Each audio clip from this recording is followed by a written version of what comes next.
ಚಿಕ್ಕಬಳ್ಳಾಪುರ ಲೋಕಸಭಾ ಕ್ಷೇತ್ರದ ಕಾಂಗ್ರೆಸ್ ಅಭ್ಯರ್ಥಿ ರಕ್ಷಾರಾಮ್ ಅವರು ಇವತ್ತು ಬೃಹತ್ ರೋಡ್ ಶೋ ನಡೆಸಿ ನಾಮಪತ್ರ ಸಲ್ಲಿಸಿದ್ದಾರೆ. ಈಗ ಆ ರಕ್ಷಾರಾಮ್ ಅವರು ನಮ್ಮ ಜೊತೆಗೆ ಇರ್ತಕ್ಕಂಥದ್ದು ಏನ್ ಹೇಳ್ತಾರೆ ಕೇಳ್ಕೊಂಬರೋಣ. ಸರ್, ಇವತ್ತು ತಾವು ಬೃಹತ್ ರೋಡ್ ಶೋ ನಡೆಸಿ ನಾಮಪತ್ರ ಕೂಡ ಸಲ್ಲಿಸಿದ್ರೆ, ಮೊದಲನೇದಾಗಿ ತಾವೇನು ಹೇಳಕ್ ಇಷ್ಟಪಡ್ತೀವಿ? ಲಕ್ಷಾಂತರ ಜನ ಇವತ್ತು ನಮ್ಮ ಚಿಕ್ಕಬಳ್ಳಾಪುರ ಎಲ್ಲಾ ಕ್ಷೇತ್ರದಿಂದನೂ, ಕೋಲಾರಿಂದ, ತುಮಕೂರಿಂದ ನಮ್ಮ ಎಲ್ಲಾ ಕಾರ್ಯಕರ್ತರು, ನಮ್ಮ ಬಂಧುಗಳು, ನಮ್ಮ ಸ್ನೇಹಿತರು, ಎಲ್ಲಾ ಕಾಂಗ್ರೆಸ್ ಪಕ್ಷದ ನಾಯಕರುಗಳು ಇವತ್ತು ಬಂದು ಆಶೀರ್ವಾದ ಮಾಡಕ್ ಬಂದಿದ್ದಾರೆ. ಇದಕ್ಕಿಂತ ಖುಷಿ ನಮ್ಗೆ ಯಾವತ್ತೂ ಆಗಿಲ್ಲ. ಇದು ಒಂದು ಚಿಹ್ನೆ ಅಂತಾನು ಹೇಳ್ಬೋದು. ಯಾಕಂದ್ರೆ ಇದು ಒಂದು ಅಭಿವೃದ್ಧಿಯ ಒಂದು ಸಮಯ ಆಗಿದೆ. Where the cusp of development. Chikkaballapur ಕ್ಷೇತ್ರ ನಂಬರ್ 1 ಕ್ಷೇತ್ರ ಚಿಕ್ಕಬಳ್ಳಾಪುರ ಇವತ್ತು. ಯಾಕಂದ್ರೆ ನಮ್ಮ ದೇವನಹಳ್ಳಿಯಿಂದ ಹೈಯೆಸ್ಟ್ ಡೆವಲಪ್ಮೆಂಟ್ ಆಗಿರೋದು ಈ ಕ್ಷೇತ್ರದಲ್ಲಿ. ಆದ್ರೆ ಯಾವುದೋ ಒಂದು ರೀತಿಯಲ್ಲಿ ಒಂದ್ 8-10 ವರ್ಷ ಇಲ್ಲಿ ಡೆವಲಪ್ಮೆಂಟ್ ನಮ್ಮ ಮಂತ್ರಿಗಳಾಗಿದ್ರು, ಇನ್ಚಾರ್ಜ್ ಮಂತ್ರಿಗಳಾಗಿದ್ರು. ಅಕ್ಕಪಕ್ಕ ಕ್ಷೇತ್ರಕ್ಕೆ ಏನು ಮಾಡಿರ್ಲಿಲ್ಲ. ಇವಾಗ ನಮ್ಮ ಇರೋ ಮಂತ್ರಿಗಳು ಪ್ರತಿ ಒಂದು ಕ್ಷೇತ್ರಕ್ಕೂ ಕೆಲಸ ಮಾಡ್ಕೊಂಡ್ ಬರ್ತಾ ಇದ್ದಾರೆ. ಅದಕ್ಕೆ ಈ ಕಸ್ಪ್ನ ಬ್ರೇಕ್ ಮಾಡಿ ಕಾಂಗ್ರೆಸ್ ಪಕ್ಷ ಮತ್ತೆ ನಮ್ಮ ನಾಯಕರುಗಳು ಮತ್ತೆ ನಾನು ಚಿಕ್ಕಬಳ್ಳಾಪುರಕ್ಕೆ ಮೆಟ್ರೋ ತರುವಂತ ಕೆಲಸ ಆಗಿರ್ಬೋದು, ಹೊಸಕೋಟೆಗಾಗಿರ್ಬೋದು, ದೊಡ್ಡಬಳ್ಳಾಪುರಕ್ಕಾಗಿರ್ಬೋದು, ಬೇರೆ ಬೇರೆ ಕ್ಷೇತ್ರಕ್ಕೆ ಫ್ಲವರ್ ಮಾರ್ಕೆಟ್, ಕೋಲ್ಡ್ ಸ್ಟೋರೇಜ್ಗಳು ಇರ್ಬೋದು, ಬಹಳಷ್ಟು ಕೆಲಸಗಳು ಪೆಂಡಿಂಗ್ ಇದೆ. ಅಂಡರ್ ಗ್ರೌಂಡ್ 10 ವರ್ಷದಲ್ಲಿ ಏನಾಗಿಲ್ಲ. ಸಿಂಗಾಪುರ್ ಏನ್ ಮಾಡ್ತಾರೆ ಇಲ್ಲಿ? ಅದನ್ನ ಅರ್ಥ ಮಾಡ್ಕೊಬೇಕು ನಾವು. ಅವ್ರಿಗೆ 10 ವರ್ಷ ಅವಕಾಶ ಕೊಟ್ಟಿದ್ದಾರೆ. ನಮ್ಗೆ ಒಂದು ಅವಕಾಶ ಕೊಟ್ಟು ಈ ನಮ್ಮ ಎಲೆಕ್ಷನ್ಗಳಲ್ಲಿ ಕಾಂಗ್ರೆಸ್ ನಮ್ಮ ನಾಯಕರುಗಳು, ನಮ್ಮ ಮತದಾರರು ಆಶೀರ್ವಾದ ಮಾಡ್ತಾರೆ ಅಂತ ಖಂಡಿತ ಒಂದು ನಂಬಿಕೆ ಇದೆ. ರಕ್ಷಾರಾಮ್ ಅವರಿಗೆ ಯಾಕೆ ಮತ ಜನ ಹಾಕ್ಬೇಕು? 10 ವರ್ಷ ಅವರು ಕೊಟ್ಟಿದ್ರು, ನಮಗ್ ಒಂದು ಅವಕಾಶ. ಯಾಕಂದ್ರೆ ಚಿಕ್ಕಬಳ್ಳಾಪುರನ 100% ಲಿಟ್ರೇಟ್ ಮಾಡಬೇಕು, 100% ಲಿಟ್ರಸಿ ರೇಟ್ ತರಬೇಕಿಲ್ಲಿ. ಸ್ವಲ್ಪ ಹಿಂದೆ ಕೆಲವು ಕ್ಷೇತ್ರಗಳು ಹಿಂಭಾಗದಲ್ಲಿ ಇದೆ.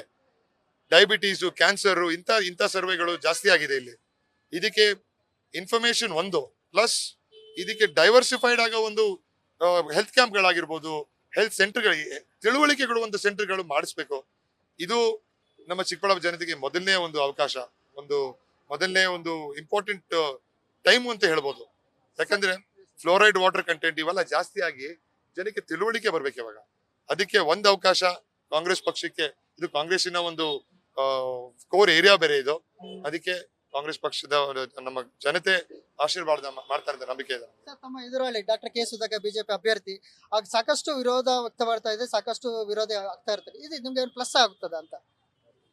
ನಾವು ಇನ್ಫ್ಯಾಕ್ಟ್ ನಮ್ಮ ಯಾವುದೇ ಒಂದು ಕಾರ್ಯಕರ್ತರು ನಮ್ಮ ಪಾಸಿಟಿವ್ ಪ್ರಣಾಳಿಕೆಗಳಲ್ಲಿ ನಮ್ಮ ಒಂದು ಡೆವಲಪ್ಮೆಂಟ್ ಕೆಲಸ ಮಾಡ್ಕೊಂಡು ಹೋಗ್ತಾ ಇದೀವಿ. ಅವರ ವಿರುದ್ಧ ಯಾರು ನಾಯಕರು ಮಾತಾಡಿಲ್ಲ. ನಮ್ಮ ಅಪೋನೆಂಟ್ ವಿರುದ್ಧ ಬಿಜೆಪಿ ನಾಯಕರಲ್ಲೇ ಪ್ರತಿಯೊಂದು ಕ್ಷೇತ್ರದಲ್ಲೂ ಗೋಬ್ಯಾಕ್ ಅಭಿಯಾನ ಮಾಡಿದ್ದಾರೆ. ಅವರ ಮಂತ್ರಿಗಳು, ಅವರ ಉಪಮುಖ್ಯಮಂತ್ರಿಗಳು ಅವರ ವಿರುದ್ಧ ವಾಗ್ದಾಳಿಗಳನ್ನು ಮಾಡಿದ್ದಾರೆ. ಅವ್ರು ಮಾಡಿರೋ ಕೋವಿಡ್ ಸಮಯದಲ್ಲಿ ಹಗರಣಗಳು ಅವ್ರು ಮಾತಾಡಿರೋದು. ಇವಾಗ ಮೊನ್ನೆ ಯತ್ನಾಳ್ ಅವರು ಇರ್ಬೋದು, ಎಲ್ಲ ಹೆಸರುಗಳು ನಿಮ್ಗೆ ಗೊತ್ತಿರುತ್ತೆ ನಿಮಗೆ. ಅದಕ್ಕೆ ಇದನ್ನ ನಾವು ಬೆನಿಫಿಟ್ ಆಗ್ದಿರಾ ನಮ್ಮ ಒಂದು ಕೆಲಸಗಳನ್ನ ಮುಂದೆ ನೋಡ್ಕೊಂಡು ಹೋಗ್ತೀವಿ. ಜನ ಆಶೀರ್ವಾದ ಮಾಡ್ತಾರೆ ಅಂತ ಒಂದು ದೃಢವಾದ ನಂಬಿಕೆ ಹೊಂದಿದೆ ನಮ್ಮಲ್ಲಿ. ಸುಧಾಕರ್ ಒಬ್ಬನೇ ಅಭಿವೃದ್ಧಿ ಮಾಡಿದೀನಿ, ಮತ್ತೆ ಕಾಂಗ್ರೆಸ್ ಏನು ಮಾಡಿಲ್ಲ ಅಂತ ಹೇಳ್ಕೊಂಡು ಅದೇ ಹೇಳಿದ್ರು ಸರ್. ನಂದಿ ಬೆಟ್ಟನ ತಂದಿದ್ದವ್ರೆ, ಇನ್ಯಾರು ಏನ್ ಮಾಡಿಲ್ಲ ಇಲ್ಲಿ.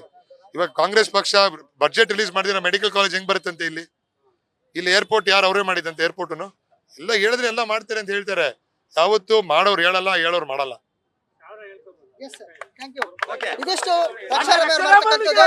Suresh Babu, news first, Chikkaballapur. News first ನಿರ್ಭೀತಿಯಿಂದ ನಿಮ್ಮ ಪರವಾಗಿ.